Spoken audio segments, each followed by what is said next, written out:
light. The light I see in you. And there we are live on YouTube. Zulma Gonzalez, this mic is all yours. Hi, family, and thankful Thursday to you all. I'm showing off 69. Is that okay? I've been celebrating since last Friday. And you know what makes me laugh about birthdays, what we call birthdays? It takes a year to gain that year. So even though, how's it go? So what we're actually celebrating is the completion of that year. So we're saying 69, right? Because you had to, when you were born, when you were born, you weren't one. It took a year to become one. So this thing that I'm calling 69 is actually celebrating the completion of 69 years. You know, we're actually living in the past. Even even according to the calendar, we're living in the past because the fact is that on Friday I began the 70th year. But I won't be able to say that until next year. Anyway, thankful Thursday, family. That just came to me. That just came to me. And the reason why I have on what I have on is that this was the comfortable house dress that I actually have on. And Lovable wanted to go out, so I threw a sweater on, for cuteness, what rather for coverness. And you notice I'm not giving you more than what you see, right? That's very intentional. For coverness, and then I'm running around and running around like I don't have time to change. Oh, I better put some lipstick on the match. So there's method to the madness. And you think I'm just taking my time to get glamour? No, no, no, no, no. If that happens, if it just so happens, then so be it. It's a wonderful day. It's a wonderful day. It's been a wonderful week. I don't remember much of it, except I've had cake every single day since last Friday morning. Um, well, thank you, my Karen. My Karen says that age is a number, but I look amazing at 69. And and I have my mother to thank for that. I suppose daddy too. Um, and, it's just it is what it is. This is what I'm supposed to look like at 69. If you line up a whole bunch of people the same age and then grab a bunch of other people and ask them, which one of these people, which one or which ones would you say are 69 or whatever age?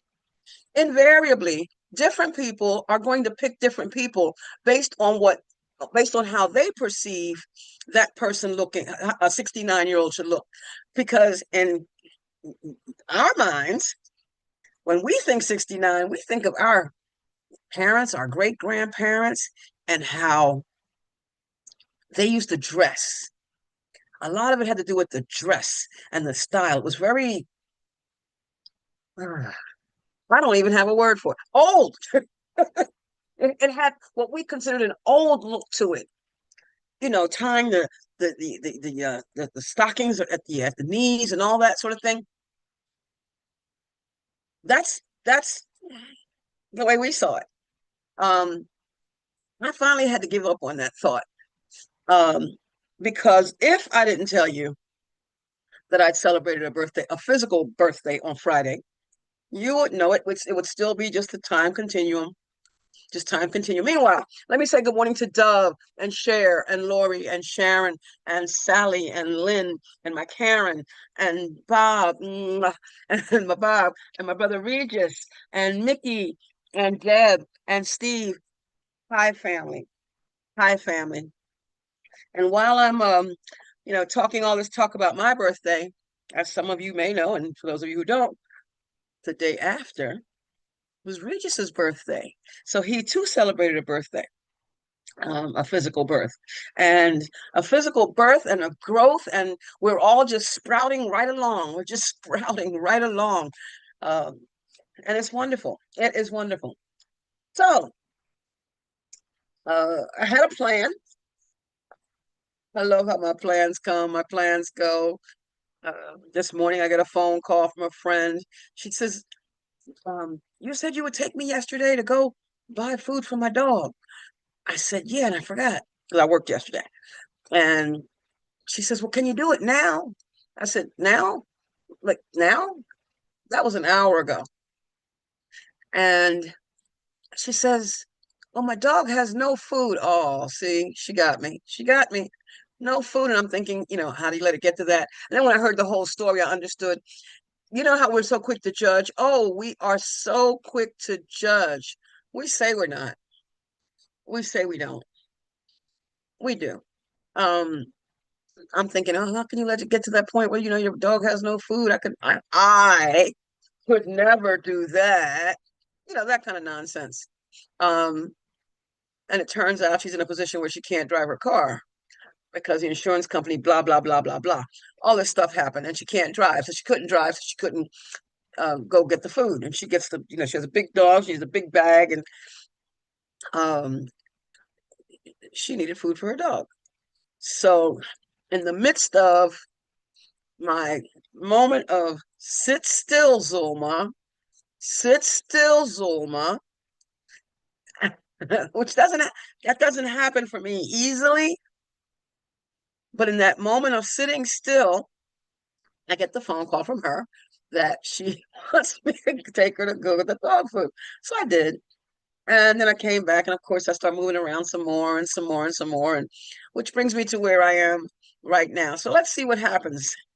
Let's see what happens, because I'm not really sure. I know some of what I wanted to, some of what came to me, and some of it was not there, and it's okay. It's okay. Let's say good morning to Katia. Katia, I know you're listening. We are talking about A Course in Miracles meets Science of Mind. And in a moment, I will share the screen. Share the screen. Here we go. A Course in Miracles meets Science of Mind. It should be on the second screen. I'm going to move this. I'm going to move this because I want to see you all while I'm talking. That means a lot to me. You know that this is the reason why I bought the second screen. I'm glad. Oh, all kinds of things went to the second screen. That wasn't supposed to happen. Um, I remember when I first got this thing, and I called Regis, help! I don't know what I'm doing. Help me! Help me! And it's funny how we make things so difficult. We decide that the hard way is the way. And it's not. We always think the hard way is we always think the hard way is the way. We always think that that what's bad is supposed to, we think about the bad stuff, so-called bad stuff first. Let me stop the screen again. Let me stop the share. Yeah, we think about the bad stuff. We have our moments even though when we're in our right minds, I'll speak in first person.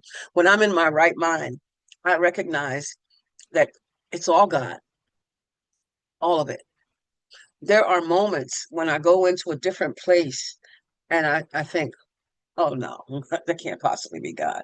Or I hear people say, because I'm more inclined to spirit, that's God, that's God, that's God. Um, since all things are lessons that life God would have me learn, since all things, not just some, we're taught all things are good or for the good, and the Bible says all things are um, for the good, and then the Course says that all things are good, and the Course reminds us, what could we not accept if we realize that all things are all it's just part of the plan. It's just the way it is. This is what's supposed to whatever's supposed to occur today is going to occur today. And I don't even use the supposed to anymore. I just say, this is what is. This is what's happening. This is it. And pause and look at it. Pause. Regis reminded me that Dove says pause and pivot. Pause and pivot. Pause and pivot. There's another way of seeing this. I can see peace instead of this. There's another way of seeing this. I can see peace instead of this. I'm in pain. I can see peace instead of this. I am in anger. I can see peace instead of this. And that doesn't mean to just brush off the fact that you're feeling that. I'm speaking first person. That doesn't mean that I should brush off the fact that I'm feeling what I'm feeling. Oh, I have to feel it to heal it. I have to look at it. It's important that I don't just try to brush it off. That's what they call spiritual bypass. I'm not trying to bypass anything. But what we can't do, what I can't do, is say, that's not God. Because then I'm saying that there's something apart from God. And the Course reminds us that it's only that sense of the sense of separation, the belief in separation is the only thing we need to heal. The second we start to focus on that we guard our thoughts, that we don't let our mind wander, that we not hang out in the sleep of forgetfulness, the second that we choose to do that, we can see it differently. We can see peace instead of that. I can see peace instead of that. And not only am I seeing peace, the reason why I'm seeing peace, quote, quote, out there is because I'm actually seeing it from in here. God is in everything I see. That's how the lesson reads in the Course. God is in everything I see because God is in my mind. God is in everything I see. God is in the flower and in the cancer. God is in the all the cake that I've been eating, and the pounds that were slowly coming off that quickly came back on. Isn't that funny how that happens? But God is in everything I see. Everything. And my job, I am called to remember the truth of what I am, that regardless of what's going on out there, so-called out there, I'm not a victim. I'm not a victim. Told a friend last night, you have just gotten your chains are coming undone. You're not a victim. It looks like, but wait a minute. Wait a minute. Been moving through the mire, moving through the muck. I'm debating leaving day work. I'm a caregiver, and as much as I appreciate the people the person that I work with, his sister is there too, so I do for both of them because they both have similar conditions. As much as I appreciate that, there's an inconsistency that's making it a bit challenging for me. And I can do inconsistency all by myself. I have that accepting divine healing daily thing, ADHD. I have that accepting divine healing daily thing.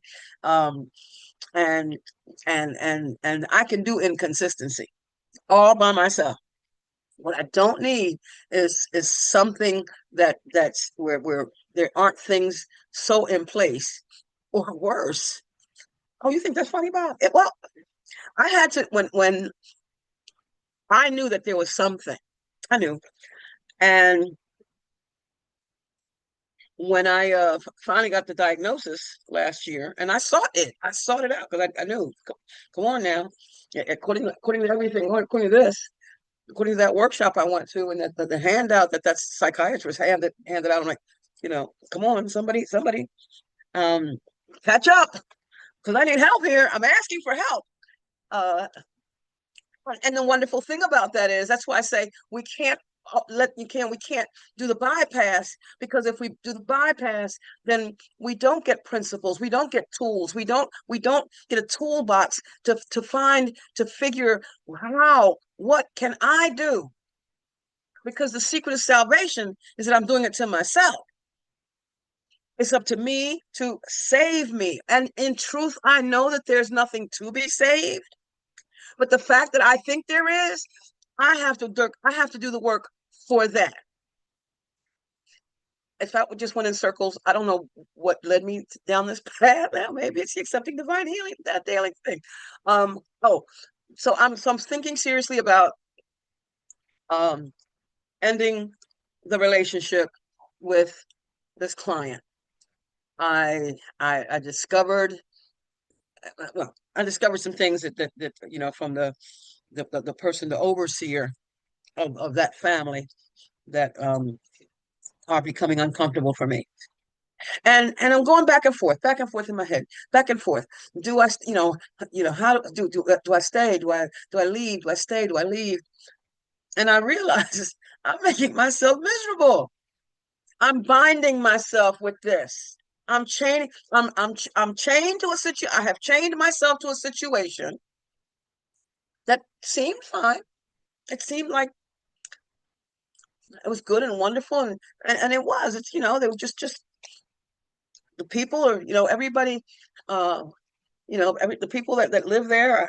I enjoy them immensely. I enjoy doing for them and with them, and I even became a General Hospital addict because they keep ABC on all day long. All day long. I walk into Regis and what is it? Not is it Mark and Kelly? I didn't even know who Mark and Kelly were. uh, I walk into that, and then I leave to Action News, and I can start to tell you the names of the people on the news. But anyway, um, so as much as there have been these enjoyable times and these peaceful times, it's coming to a place where I feel bound. Do rumors about people? Let me see why. Um, looking for love in all the wrong places. If you're talking about, is that has to do with me? But that was at 9:28. Let me see what's going on here. Lynn wrote something in the chat. Let me go back. It's the first thing I've seen in the chat. Oh wait, quite a few things going on in the chat. Happy birthday, Regis. Um, uh, it's God's body. Yeah, and I look like God looks. Yeah, yeah, yeah. It was given. It belongs to me. It, but I'm not it. This is not what I am. I'm so clear. This is not what I am. And at any moment, I'm telling you, I can show you a totally different appearance. And I can go off screen for 2 minutes and come back looking like my sister. I could be my own sister. My mother didn't have any other children. So, but I'm saying I could make myself look, you say, oh, wait a minute. Where's the other? It's it's a getup. It's a getup. It's a costume. This costume is called Zulma. And so it is. There were other things in the chat, and then I let the chat go. Wait a minute. So, uh, God's body. Okay. Um, no, um, and God thanks me. God thanks you for taking care of his dogs. God in the sky? God, what God? What are we talking about? Is lovable? Will you speak so? Not a being also? That's life. And I have to say, even though I'm the mother feeder, we all know that's what I've called myself in the very beginning, is MFer, mother feeder. um, he takes care of me. He takes care of me because in those moments when I'm feeling whatever I'm feeling, just to be able to grab him and pull him to myself and hold him and I get him right here on the side. Kisses, kisses. Then he'll start nibbling here. Yeah, sort of thing. It just warms my heart. So people say, "Oh, he's so lucky to have you." And I say, "I'm so lucky to have him." Um, because it's all God. Some Bob wrote, and anytime I ever said anything I would never do, 5 minutes later, you guessed it, did it. And it's the truth. It's the truth. Well, but that's because we can't predict the next moment. We think that we know what's happening in the future. Oh, just we know. Well, we know we don't know. We really know that we don't know, which makes me wonder why people are afraid of what they don't know, why people are afraid of the unknown, why people are afraid of the future. They worry about what's going to happen, not realizing that the worry is only the story that I speak first person, it's only the story that I am making up. I am worrying about a story that goes back to Cujo, Stephen King and the dog Cujo. He was not afraid of Cujo. Ornery dog, frightening looking dog, oh, salivating dog. And Stephen King, like, I made it up. And we do it all the time. Okay, I'm trying to speak first person family, but if it comes out we, I'm including myself in it, right? Let's call it the royal we, the royal we. But it's all the time, all the time, all the time. 1 minute, things just seem so great, and all of a sudden, but it's those things that are reminding us that's where our lessons are. That's where our lessons are. What has been overcome, what I've already learned, I don't have to learn again. But as long as I'm in this physical life, there's going to be learning to be done. Last night I was walking the dog, I had a pair of pants, and they come right just to the bottom of my foot. Rather just above, they touch the top of my foot. But at one point I took a step and caught the pants, and I tripped, and the dog ran. It looked like, because it caught him off guard, caught me off guard, and almost caught me on the ground. But I've been walking for 69 years, and now all of a sudden, tripping, just tripping. There was nothing, just my pants. But every moment, and we never know what the next moment is going to be. So rather than worry about it, we can do, my new thing. Oh, new adventure. That's my new words. A new adventure. It could be whether I'm in the car. Speaking of which, I go to take the girl to get the dog food this morning. My car door, my car door wouldn't open. It's a fob thing, My car door wouldn't open. What's going on? Then it did. I get in the car. I drive to her house. She gets in, and the car says, "Key not in vehicle." What? What do you mean key not in vehicle? Because see, if the key's not in the vehicle, I can't go anywhere. And no. So here it comes down to I need a new fob, or rather, I need a new battery for the fob. And I don't have a spare fob because one day, walking lovable, it disappeared. That's all I can say. I had it in a pocket. It fell out the pocket. So I have one fob. So today I have a meeting. I have a session at 12 o'clock, from 12 to 1. And as soon as that session is over, or maybe during the session, I don't know, I'm going to drive up and hopefully purchase a second fob. Because that just the thought of driving somewhere and not being able to, and the car just stop. No, we're not going to think about that. We're going to get up to the place. We're going to get the new battery, and it's going to be. But we never know. But you hear how my mind is already racing. Oh, and what if, and we what if ourselves after death? What if it doesn't work out? What if it does? Oh, and Lynn asked the question, do rumors about people guide my belief about them? No, no. And it's funny because I discovered that there's this individual who's gossiping, telling me stuff and telling the other person stuff. And I'm certain that that's going both ways. I'm certain that it is, because what's coming out of the individual, the gossiper, is what's in the gossiper. I refuse to buy into that. Absolutely refuse, because I know when I was the one being gossiped about, and then I actually had. I remember somebody telling a story about something or another, and I happened to walk up on it. I'm like, oh my God, who are you talking about? They said you. I said, really? Tell me.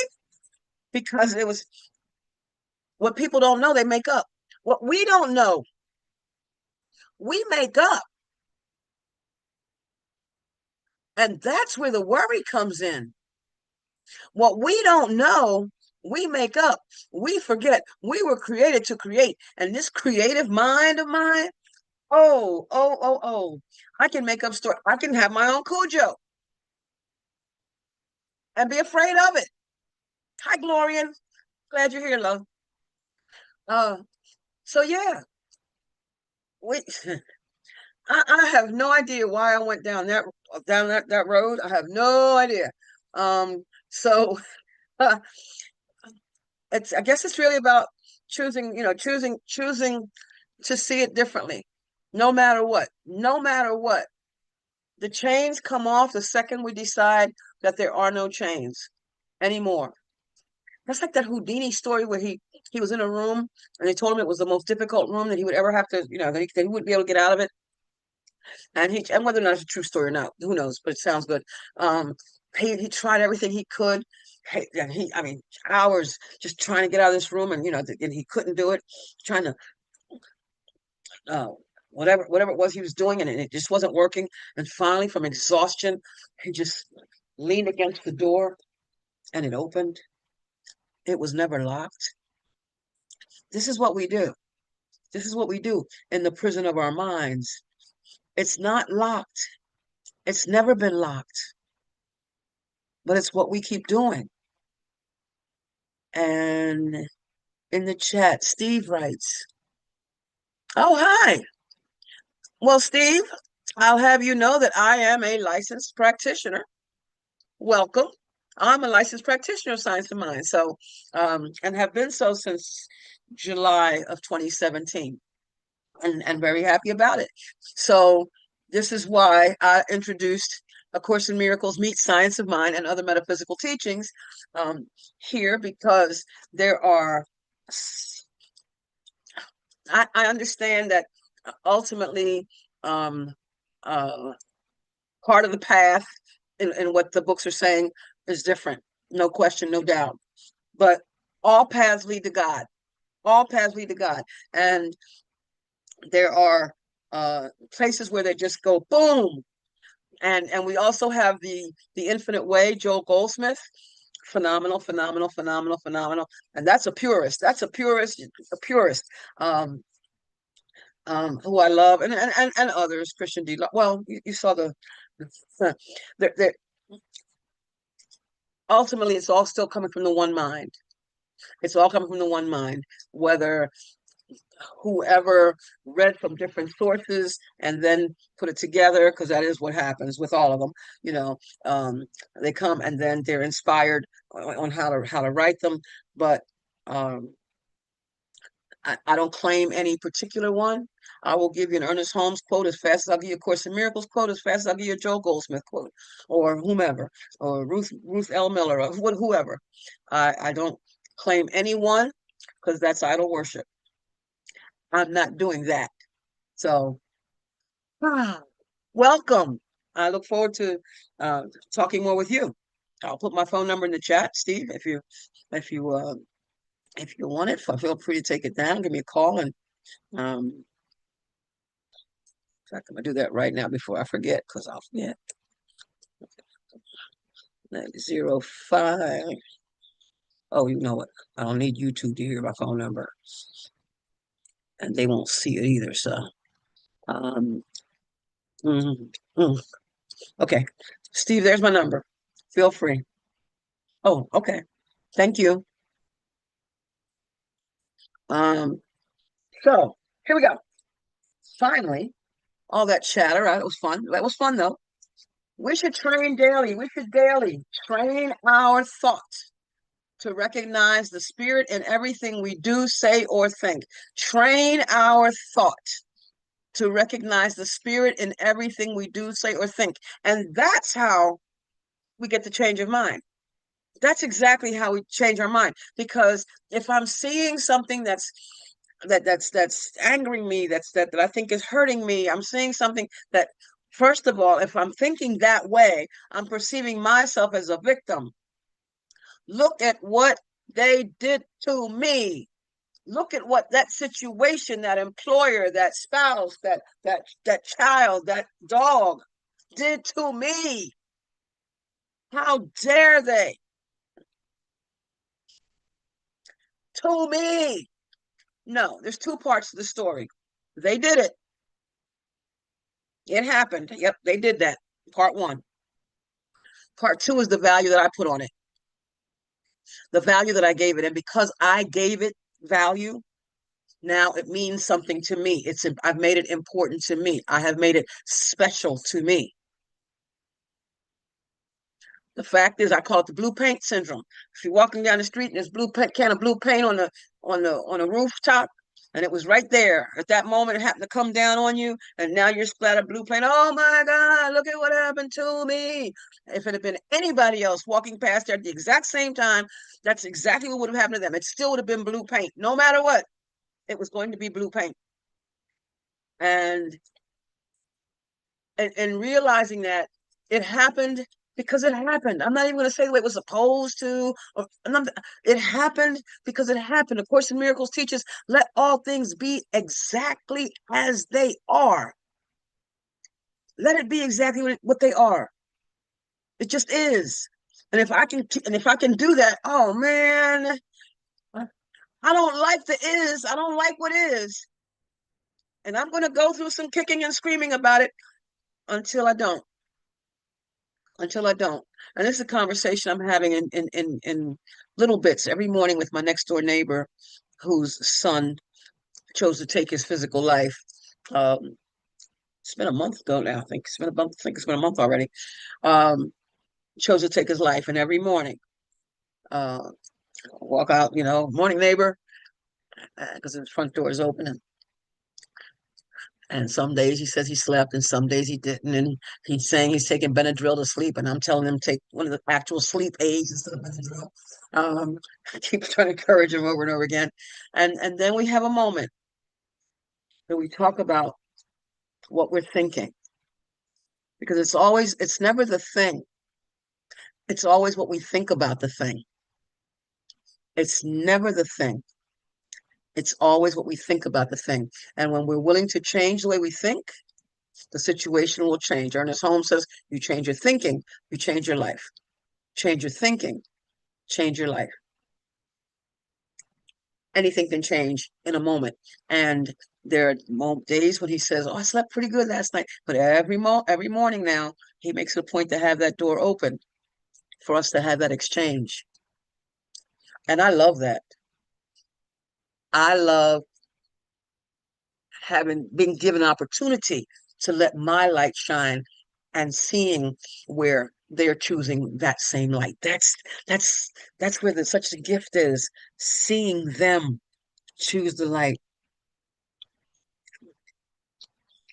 seeing them choose the light. It's not about me and what I enjoy my neighbor. Actually, he's 90 years old. I enjoy having an opportunity to chat with my neighbor every morning. And since we never know what anything is for, this situation with his son, I mean, whatever, he's out there, he's gotten to know Lovable. Lovable has gotten to know him. It took Lovable 2 years to warm up to this man. Um, so where he goes right up to him now. But we never know what anything is for. My next door neighbor and I have established a daily relationship. He's been there for years. I've been there for years. And it's just great. It's just great. Anyway, daily train our thought to recognize the spirit in everything we do, say, or think. And there is no other way. And to try another way would be to be a complete failure. And the reason is because there's only God. What else is there? What else is there but spirit? What else is there? Daily train our thought to recognize the spirit. Then Ernest Holmes continues that to learn how to think rather, is to learn how to live. The Course teaches us that this is a course in mind training, that all learning involves attention and study at some level. I was talking about this the other day.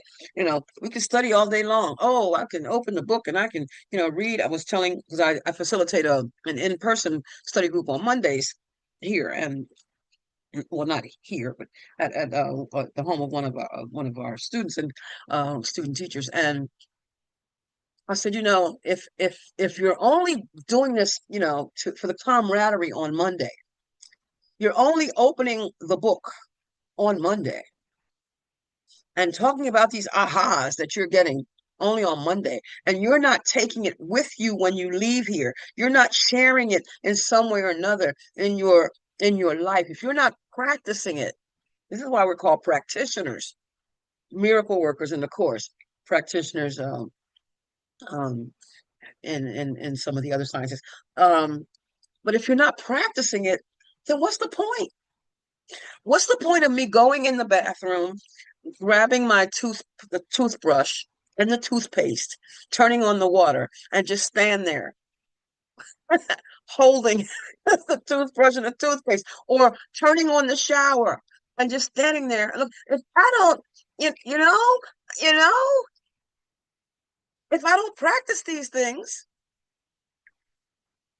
I can't grow. I can't grow. So to learn how to think is to learn how to live. All learning involves attention and study at some level because an untrained mind can accomplish nothing. Joe Goldsmith reminds us that you govern your surroundings by the nature of what is taking place in your consciousness. And we naturally become masters over all life when we can understand and master the process of thinking. I'm showing you that slide only for a moment because I realized that I wasn't showing it before. In case anyone's interested in doing a screenshot or anything. And if anything that comes up, it's something that you're interested in, let me know and I will gladly make that available.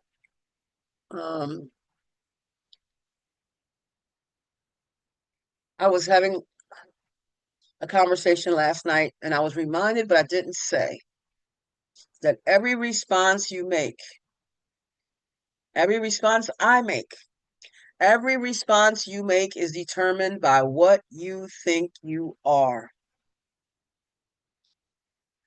And what you want to be is what you think you are. It did come up kind of because I had asked the question. I had asked I had asked them to tell me what they were thinking.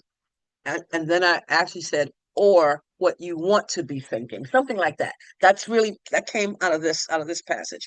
Every response you make is determined by what you think you are, and what you want to be is what you think you are. Because in this moment, I'm that. If I'm thinking that I'm I'm I'm just the greatest person that ever lived, as you know, in my mind, then at this moment, that's I am. At this moment, I am the greatest person that ever lived. You can think of others, a whole lot of others, at the same time, even. But if what I want to be is what I think I am. If my thing these days is organization. Or being organized, decluttering and organizing. That's my thing now. That's become my thing. Um, but I have a different view on that thing. And I think of myself not as one who wants to be organized, not as one who wants to organize my stuff, but I think of myself as being. I am organized. And the words that I keep telling myself is, I deserve. I deserve. Those two words for me have done something phenomenal. I deserve. And it came from thinking about someone else who I felt deserved. Why should I go out of the way to make somebody else comfortable, but I'm not doing it for myself? What's up with that, Zulma? Where'd that come from? Where did I first come to believe that someone else was more worthy than me? What misinformation was I given somewhere along the way that is showing up? The form, the form might be different, the course teaches, but the content is always the same. Where along the way was I shown or taught or told that I wasn't this, that I didn't deserve that? that I wasn't worthy of this other thing, whatever. Where was I taught that someone else is more worthy? Today, I understand that my worth is established just by the fact that I'm here. My worth is established by my creator. My worth is established by life. I have life. My worth is established by that. God is life. There is only one life. That life is God's life. And that life is perfect. It's complete. It's whole. And that life is my life. One life. And I'm here. And I'm given the opportunity to express. And I used to think, oh, it's bragging. Oh, don't you wear that red lipstick. Don't you do that. That's too expressive. It's too noticeable. I was having a conversation with someone who was telling me that they just put on what they put on because they want to, because it feels good to them. It doesn't matter today. And I understand. Thank you for that. Just a reminder. It doesn't matter. I mean, I appreciate, don't get me wrong. I appreciate, somebody, the compliments and all, appreciate it. But whether I'd have been here today or not, this still would have been it. I have things I want to do, and I've decided that this makes me feel good, makes me feel comfortable. Since I have to take care of this body, since I did indeed brush the teeth, since I did indeed bathe the body, this is part of the grooming. This is part of the grooming. Every response you make is determined by what you think you are. From a course perspective, from the metaphysical perspective, we're talking spirit. Every response you make is determined by what you think you are. And if you forget, if you're in that sleep of forgetfulness where you're not remembering that you are spirit, then you're going to let yourself you're going to perceive yourself as a victim. Something is wrong with something, someone has done you wrong. Well, they did what they did. And it might not have been, in the rule book, it didn't follow one of the good rules, but that was their problem. My problem comes in when I take what they did and I let it take me under. I let it take me down. You reached out to slap me and I left my face right there. Bam. Then I come and tell you about, oh, so-and-so slapped me. They're abusive. And then I come back and tell you, so-and-so slapped me again. And at some point, you have to decide. I had to decide, because I'm talking about, this was real for me. This was, I had to decide that I wasn't going to take the physical abuse anymore. I had to make a decision. Talking about it didn't help. I had to unshackle and say, no, no, no, no, no. And I don't know what tomorrow is going to bring. But what it's not going to bring is you hitting me again. Because I'm out. That's how the freedom came. That's what brought the freedom. All right. That's and nowhere, because this came up. Nowhere, there's that passage in the course about, if your brother, asks you to do something crazy, do it. But it doesn't say, put yourself in a position. You can't be a doormat unless you lay down. Let me say that. You can't be a doormat unless you lay down. It's not saying that. It's not saying that, because depending on what that crazy is, I can say no. What do you mean you want me to stab myself in the eye with this knife that you are holding in your hand?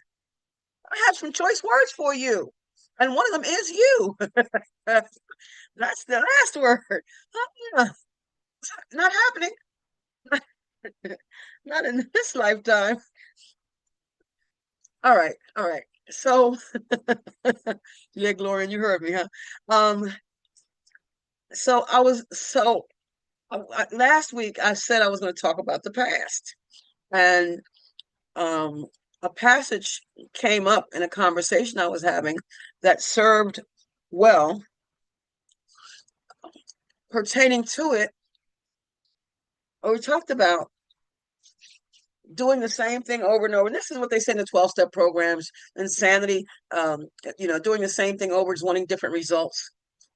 And the course says it this way: can it make sense to hold the fixed belief that there is reason to uphold pursuit of what has always failed, always, on grounds that it will suddenly succeed and bring what it has never brought before? Its past has failed. So when my first husband decided that physical abuse was going to be the thing, after the first time, which was the first time it was just a grab and snatch. And I'm thinking, oh, that won't happen again. He was having a moment, getting used to, living out of state. I was living in Texas. He's having a moment. The second time was knocked me right off the bed. Bam, hit my head, the whole bit. This doesn't feel so good, but I'm trusting this won't happen again. He's angry because, and then you start making excuses for why. You so want to make things. I so wanted to make this thing work that I was making excuses for why he was doing what he was doing, and thinking, if I just pursue what has always failed, if I just pursue what's been failing, it's suddenly going to work. It's going to work. Well, it was that third time. And granted, there was no more grab and snatch, and there was no more slap. This time, got hit with with a telephone.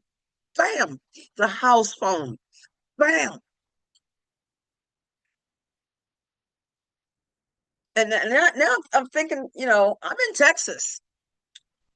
My mother was home in an abusive relationship of her own, which is where I learned how to have one. I learned how to have it's almost like I married my stepfather. I learned how to have an abusive relationship. I watched mommy and stepdaddy did it very well. Now the last time, it was only four. I don't think I lived the fifth one because everyone was worse and worse and worse.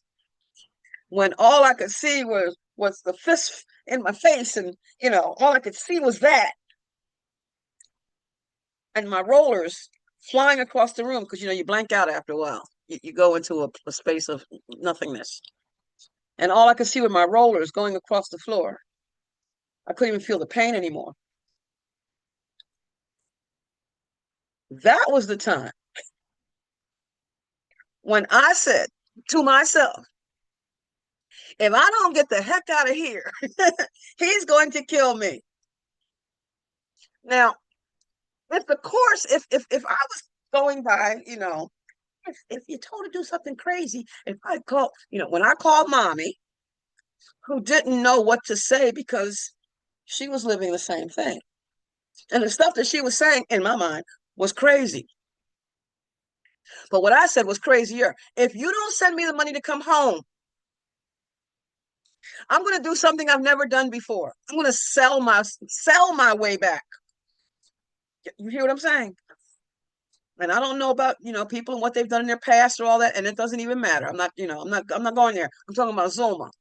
If you don't send me money to come home, I am going to sell myself to come home. That was desperation. So mommy was talking crazy. I was talking crazier.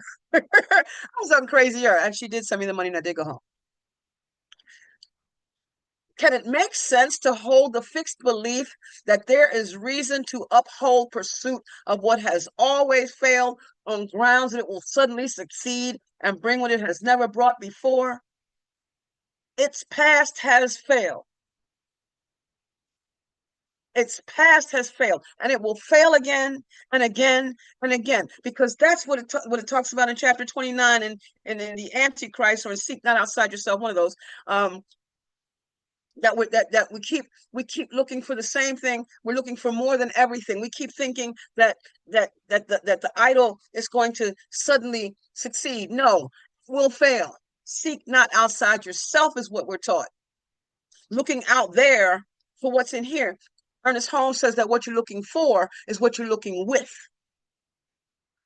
Looking out there for what's going to satisfy me, looking out there for what I think is going to make me look successful, looking out there for what I think is the right thing to do, because somebody told me, in the case of that marriage, for richer, for poorer, for better, for worse.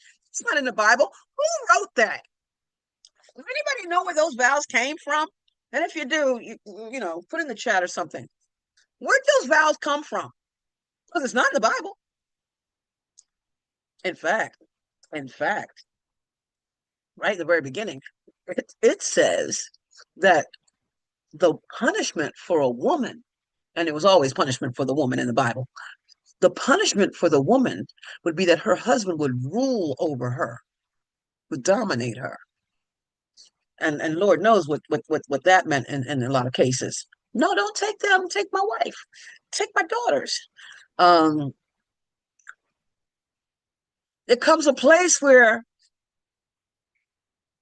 you have to study to show yourself approved. You have to look at things in terms of common sense. I'm getting hurt here over and over and over again. And it's time for me to stop saying he is the reason that I am hurting. I have chosen to stay in this situation, upholding holding the fixed belief that there's reason to uphold pursuit of what has always failed, on grounds that it will suddenly succeed and bring what it has never brought before. This was just wrong. And it was more wrong and more wrong. I'm going to add a word to the dictionary. It was wrong and wronger. And I want to blame him. There's no blame. There's no guilt. There's no shame. You will know the truth, and the truth will make you free. At least it did for me. I was on a bus from Texas for 2 days, 48-hour ride. Suitcases were stolen and all that. And so it was. Let me see, what is this? Glorian rights. Yes, early on, our responsibility is our response. Oh, there's quite a bit going on here.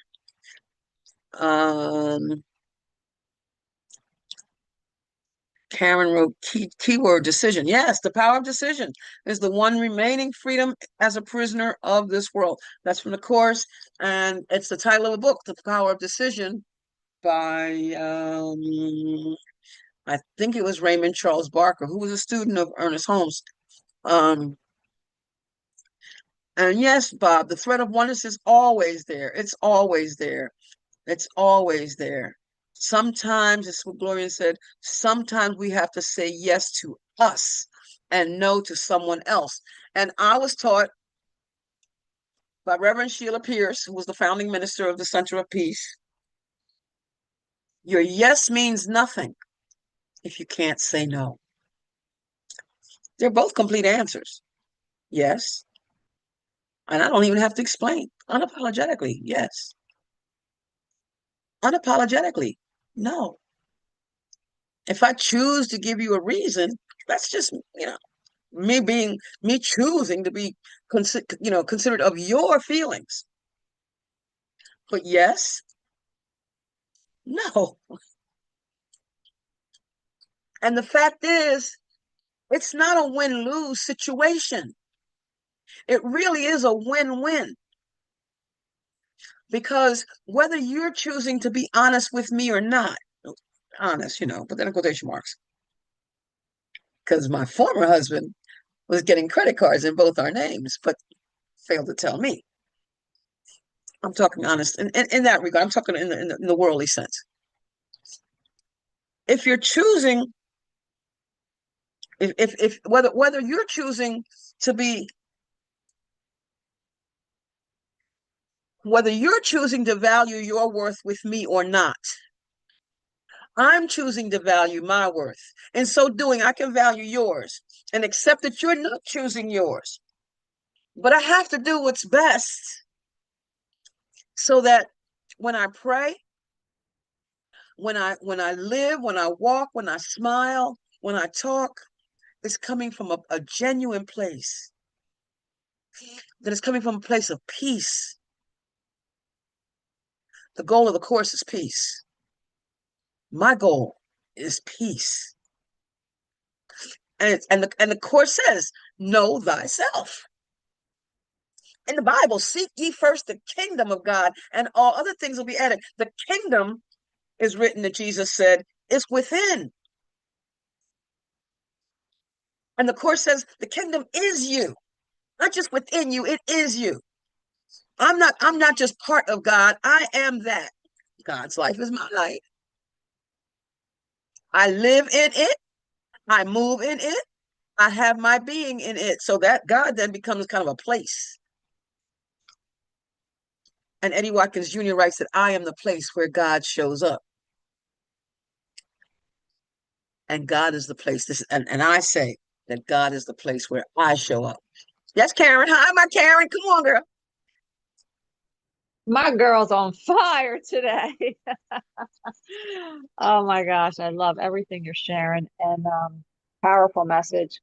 And my new favorite quote in the course is God's will is that you are his son. What else can I say, right? God's will is that you are his son.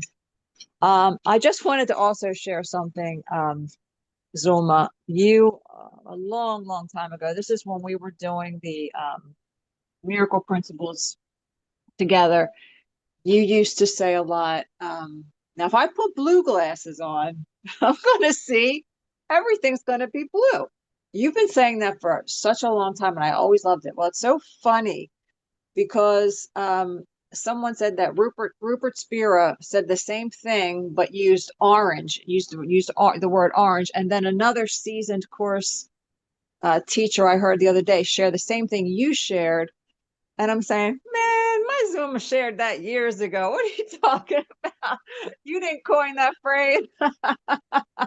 I just thought that was funny. All right, love you. Thank you. I love you too. Love you too. It's the truth. One mind, and everybody has their own color. Blue comes to mind because I think, oh, I'm so blue. Everything is so blue. I have the blues. You know, and for a person whose favorite color is blue, do you know that orange is actually on the color wheel? By the way, orange is the opposite of blue. Blue makes orange. Don't believe it? Put on something orange and something blue. Put on something like that, red and green, blue and yellow. No, wait a minute. Purple and yellow, blue and orange. One color makes the other one pop. Anyway, um, but yeah, and it's the truth. It's because it's my perception. It's how I'm seeing things. If I take these glasses off right now, things are going to get a little bit blurry. I wouldn't be able to. I mean, I could still see it. I could still see it, but just a little bit blurry. But if I take these glasses off, it's not going to become blurry for you. It's not supposed to. This is my individual self. This is, and I just see McKaylee, she's putting all kind of pictures up there. Hey, McKaylee, good to see you. Um, I have been given the gift of me, and you have been given the gift of you. And sometimes I forget that I'm a gift. And frankly, sometimes I forget that you're a gift, especially when you've said or done something that's just, oh no, oh, I cannot believe. Do you believe what so-and-so did to me? And this is where I have to remember that all things are lessons that God would have me learn. What do I learn from this experience? How do I grow from it? Have I been letting myself, have I been a doormat? Have I been laying down? It's time for me to get up. I have expressing to do. I have a God self to show. I have a light to shine, and I can't hide it as a doormat. I mean, I can't express that like being a doormat. Can't do it. I can't pretend to be in joy because that's going to come from within. Oh, I can look the part, I can look the part, but I can't pretend to be in joy.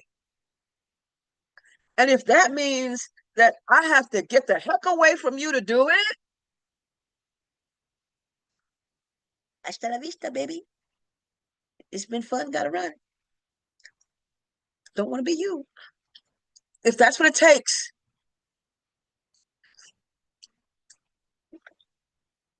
The day before my birthday, Thursday, last Thursday evening, first time in the evening, Lovable had 4 seizures back to back. I was at wit's end. It reminded me of the first time I was there, and I was going back and forth in my head, back and forth in my head, back and forth in my head. And I had said to myself, if he has a 5th one, he has never had more than 4.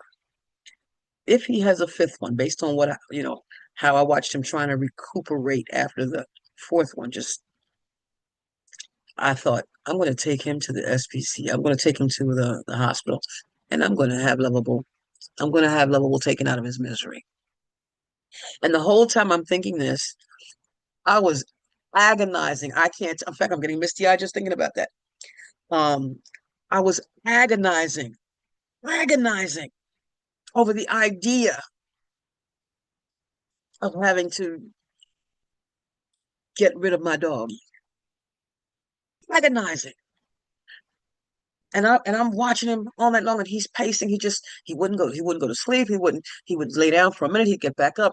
Which meant that the brain was still, because it's like pedaling, and you stop pedaling, you're pedaling on the wheel, and the wheel is going, and you stop pedaling, and the wheel still has to go until it, slows down and then stops. Well, it's the same thing with the brain. And it just wouldn't. I couldn't stop crying. At this point, my birthday had come in, and I'm sobbing, bringing my birthday in tears, sad tears, and all that. And I was agonizing. I was taking myself through this agony of what I might have to do, and what if he does, because I'm futurizing, awfulizing, agonizing. At 25 after 1, I finally go on the practitioner thread, just because we have our own thread. And I just asked, is someone available for treatment, for prayer? Because I was in my own head. I couldn't see past the pain. I couldn't see past, I couldn't see past the pain. I couldn't. That's all I could see. I forgot. I forgot my worth, his worth. I forgot. You know, connected, rather connected, not attached. I forgot that nothing survives its purpose. I forgot that all things are less. I forgot all of it. All I could see is my agony. I couldn't even see him. All I could see was my agony. Practitioner called me, talked a little bit, she prayed.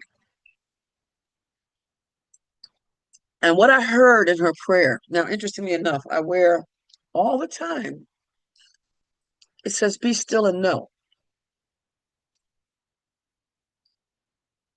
But that's like what I talk about, getting, turning on the shower water, not getting in. Right here, right here. Be still and know. Did I look at it? No. Did I remember it was even there? No. But what she said was, if in fact a decision like that has to be made, it's going to be made in peace. That sounds so simple. That sounds so simple. You're waiting for a big punchline. That was it. When you're choosing with your spirit mind, with the Holy Spirit, when you're choosing from a place of truth, you're choosing from a place of peace. And you realize that it doesn't matter how long I've had Lovable. Not a single day before this one matters, because not a single day before this one is. This is it. This is it. It's not a, what if I had, and if I had only, I'll put a course quote. I'll put another course quote up about the past. But before, wait. I'm gonna stop this. I gotta tell you how that story ended. Right after she and I got off the phone, and now I'm calm. I'm there. I'm there.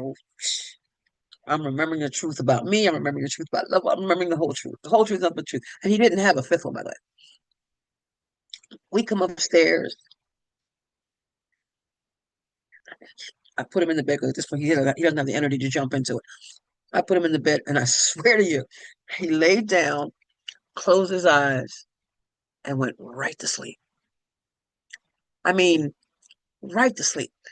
Turned around just to get his little comfortable position and went right to sleep. I looked at him. I said, really? Really? Could have made this phone call like 2 hours ago, 3 hours ago. So I'm laying there and I'm saying, not out loud, I'm saying, okay, now it's my turn. You went right to sleep. Now I can't sleep. Huh. Could have, and I went into that. I could have. I decided to start breathing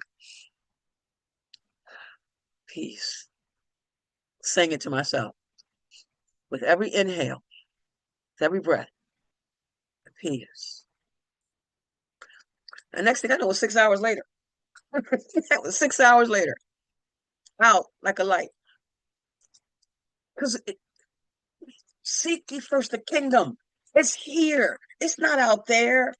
There's nothing, not this dog, not this forum, not this makeup, not the shower water, not this computer. There is nothing outside of me that's going to give me anything that's going to bring me peace. First of all, everything I can see, hear, smell, taste, and touch is temporary. Everything is temporary. Whether it be, a physical passing, gotta go right now, regardless of what it is. My house got robbed a couple times. Nothing survives its purpose. That's a sentence in the course, and a good one. Nothing survives its purpose. When it has served the purpose it's supposed to serve, it is no more. And this is what I have to do with my thoughts, remembering, as it says 727 times in the Bible, it came to pass. And with that, now I can go. How can you change the past except in fantasy? And who can give you what you think the past deprived you of? I remember thinking in my former marriage how long I stayed in, and all that I had done and all that could have been. Coulda, same as it should have. Stop shooting on it. Don't put on it. Don't wood on it, because there's no wood. That's the wood from the cross. Let it go, let it go, let it go. How can you change the past except in fantasy? And who can give you what you think the past deprived you of? The past is nothing. Do not seek to lay the blame for deprivation on it. Oh, you did this to me. You took this from me. You didn't, whatever. We do it. We do it. I've done it. I'm speaking for myself. Do not seek to lay the blame for deprivation on it, for the past is gone. You cannot really not let go what has already gone. You know, I use the example of the sanitation department. They come and they take the rubbish and then they leave the can there. Now you're looking in the can for what's already gone. You cannot, we're holding on to what's not there. You cannot really not let go what has already gone. It must be there for, now here's where it gets crazy for myself. Must be there for that you are maintaining the illusion that it has not gone. They didn't take the trash. No, no, no. I saw the sanitation department come. I saw them empty the can. I saw them put it back down. But now I am maintaining the illusion that that didn't happen. That it has not gone because you think it serves some purpose that you want fulfilled. I think that the past can do something for me. The past is gone. The past is nothing. And it must also be that this purpose could not be fulfilled in the present, but only in the past. That's a hot statement. That's hot. That's really hot. Yes, thank you. Thank you, Karen, for reminding me of my quote. Which world is not a real place? It's not a real place. No matter what, no matter how I try to bring it back, I can't. I can't. I can't. The Course says, can it be up to you to see the past and put it in the present? Because we want to, we want to think about all the things that if I hadn't married that guy, he wouldn't have hit me. If I hadn't married that other guy, he would not have gotten those credit cards in our names. And okay, that's a good story. But the fact was that it was when it was. And the fact is that it's not now. It's not now. There's no point in me beating myself up for thinking I married the wrong guys. Oh, I shouldn't have done that. I should have known. Shouldn't hear me? Shouldn't hear all that should? I should have known from the relationship with mommy and stepdaddy that And by the way, since all things work for good, when I left that first marriage, then I learned and decided to start fighting my stepfather, physically fighting my stepfather. He stopped physically fighting my mother because it came to that. It really came down. I was so full of.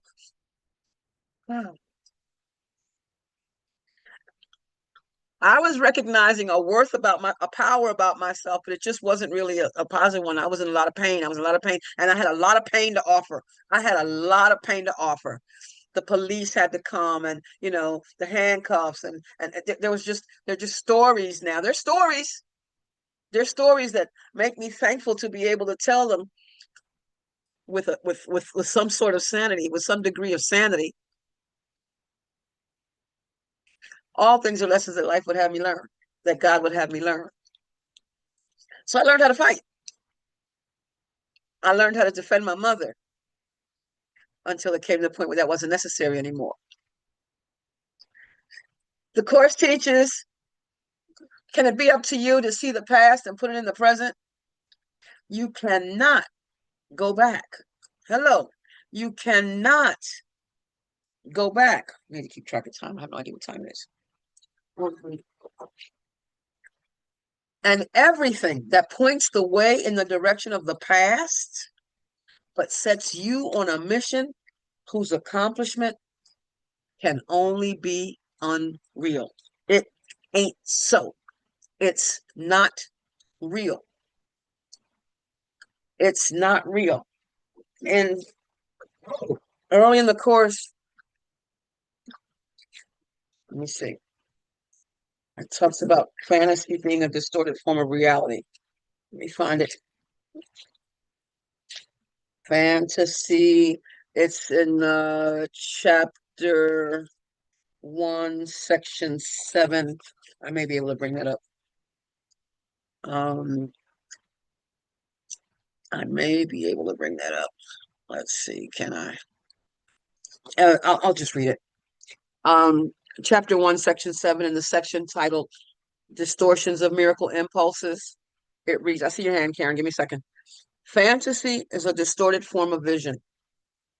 Fantasies of any kind are distortions because they always involve twisting perception into unreality.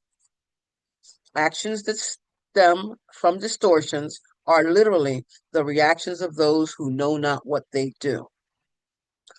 Fantasy is an attempt to control reality according to false needs. Twist reality in any way, and you are perceiving destructively. It's not so. Wish world is not a real place. Go ahead, Karen.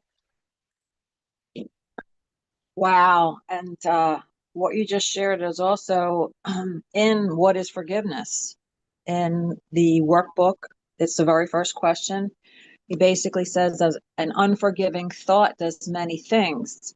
In frantic action, it pursues its goal, twisting and overturning what it sees as interfering with its chosen path. Distortion is its purpose and the means by which it would accomplish it as well. It sets about its furious attempts to smash reality without concerns for anything. So smashing reality is definitely thinking that my distortion is going to my separation is actually the truth and oneness is not. My separation, my idea, whatever I'm believing right now is a truth and reality is not. But that's not what I wanted to say. You just brought that up for me. I love everything you're reading today and everything you're saying. And this the one thing that I love too is, do not seek to lay the blame for or for deprivation on the past where it is gone. And the course has helped me so much with the past. The course has so much helpful stuff on the past. And you shared one of my favorite lessons, lesson 34. I could see peace instead of this. And in that lesson, he says, peace of mind is an internal matter. Exactly what you're saying. It's an internal matter. There is nothing outside of me that's going to bring me that peace. And another important thing you said that really I've been working on because I learned it through not doing it is making sure that when I make a decision, I'm at a place of peace before I make that decision. I am not going to do anything today that is going to be hasty and be disturbing to me or anyone around me because I've done that before and it doesn't work. That's how I went through my divorce. It was a nightmare. It was a shit show. No, it doesn't have to be that way. Everything coming from a place of love, no matter what, we come from that place of peace. I could see peace instead of this. I don't care what's going on around me. It's an internal matter. And then the other thing that came to me went about the deprivation. In lesson, not in lesson, I think it's in chapter 4, he tells us that you are deprived of nothing except by your own decisions and then decide otherwise. And that there he's talking about depression, but you can fill in the blank for anything you want. So it's always, I am responsible. I am the decision maker. I am the dreamer of this dream. And that's what you're sharing today. And it's so powerful and it's so perfect. And it's so, I need to be reminded. We all need to be reminded. I speak for myself. I need to be reminded. So thank you. Thank you, Karen. Thank you, Karen. And we all need to be reminded continually. That's why salvation is a collaborative venture. Me being able to make that phone call Thursday night put me right back on track. And regardless of what happens, I go out, I come back, and regardless of what happens, I have to remember the truth. And Dr. Ernest says to desert the truth in the hour of need is to prove that you don't know the truth. It's a stay with the one. What's his name? Emmett Fox. He says when you change your mind, keep it changed. Change your mind and keep it changed. That's a hard one. That's a hard one because we think about, well, I don't know what's going to happen. There's that fear of the future that we don't want to acknowledge. I don't know what's going to happen. I don't like what's happening. But this is familiar. I can I can I can stay here and become uh vicious. Vicious. I was like, with the course, this is the special relationship based on the past.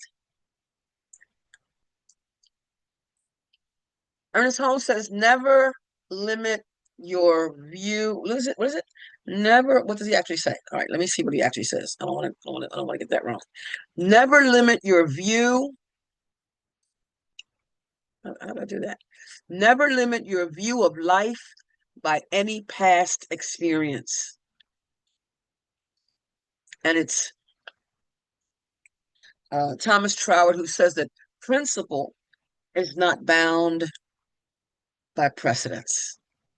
And in the 12-step program, the 12th tradition says to always place principle before personalities because principle is constant. It's the lighthouse. It's the lighthouse. The ships come and the ships go. Remember, all those things come to pass. They come to pass. They come to pass. But the principle, that's why this book starts with 50 miracle principles. And there are more in there, but it starts with these principles. And if I start with the courses, begin each day planning what you're going, looking at what it is that you want to do. How do you want your day to be? How do you want your life to be? It's not easy. Nobody said easy, but it does get easier. It does get easier.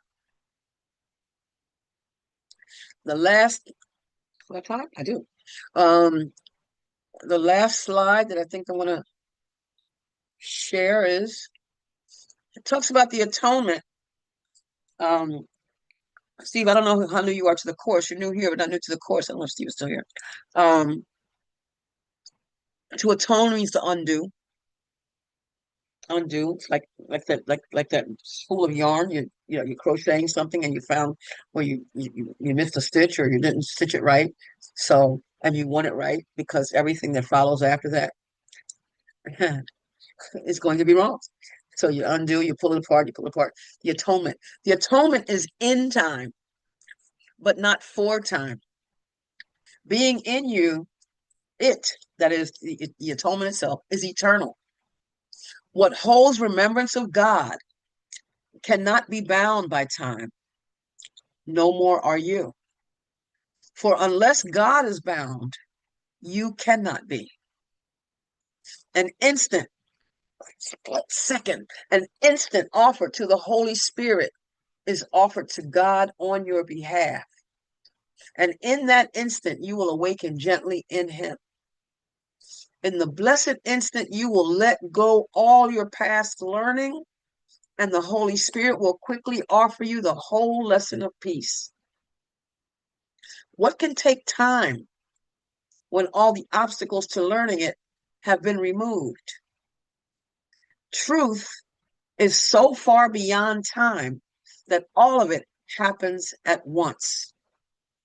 For as it was created one, so its oneness depends not on time at all. And that is what, the course talks about, collapsing time.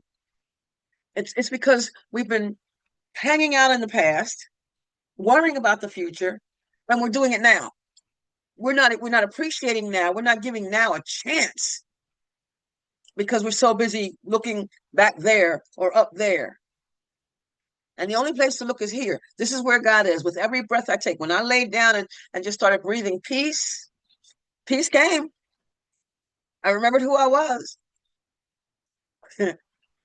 And that's what it takes. Let go your hold of on the distorted frame of reference that seemed to hold your world together. The Course tells us to resign from our old teacher, resign from your own teaching, resign from it. It's not helping.